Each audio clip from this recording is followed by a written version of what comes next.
일본 수출 규제 조치에 대한 세계무역기구 WTO의 논의가 본격화된 가운데 일본을 뛰어넘자는 극일 해법을 둘러싼 정치권의 공방도 격화되고 있습니다. 이런 가운데 국회 여야 대표단이 오늘 미국 방문길에 올라서 초당적인 의회 외교에 나섭니다. 차정윤 기자입니다.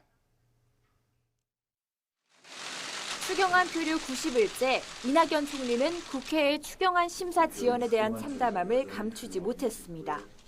여야 5당 대표가 대통령과 함께 일본의 경제 도발에 대한 공동 대처를 다짐했으면 경제 어려움에도 함께해야 한다며 초당적인 협조를 거듭 촉구했습니다. 국회의 전개가 참담합니다. 경제가 어렵다고 모두가 말한다면 경제를 돕기 위한 추경안의 처리에도 모두가 함께하는 것이 당연합니다. 하지만 여야는 정부의 일본 무역보복 대책 대응을 놓고 여전히 날카롭게 대립하고 있습니다. 더불어민주당은 자유한국당 황교안 대표가 일본과 총성 없는 경제전쟁을 하는 우리 정부 등 뒤에서 자책골을 넣고 있다며 국민 공감을 얻지 못하고 있는 정당이라고 비판했습니다.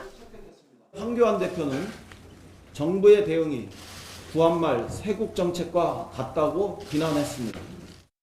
당당한 외교를 하면 나라가 망하기라도 한다는 것입니까? 이에 대해 한국당은 청와대가 극일 해법도 모르고 우왕좌왕하고 있고 특히 정부가 준비한 추경안과 대일본 대응의 문제점에 대한 정당한 지적을 친일로 몰아가려 한다고 일침을 가했습니다. 철없는 친일 프레임에나 집착하는 어린애 같은 정치 이제 그만 멈추고 제발 현실을 직시하길 바랍니다.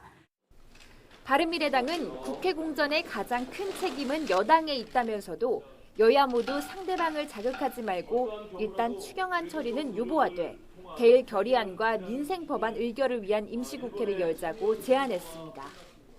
일본의 수출 규제 철회 촉구 결의안과 민생 법안 처리를 위한 임시국회부터 소집하는 것도 하나의 방법이 될 것입니다.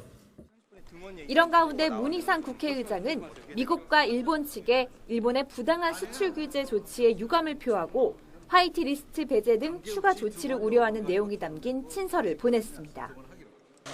이와 함께 여야 의원 7명으로 구성된 국회 대표단은 오늘부터 미국 워싱턴을 방문해 일본 수출 규제 조치의 부당성을 알리는 초당적 의원 외교 활동에 나섭니다. YTN 차정윤입니다.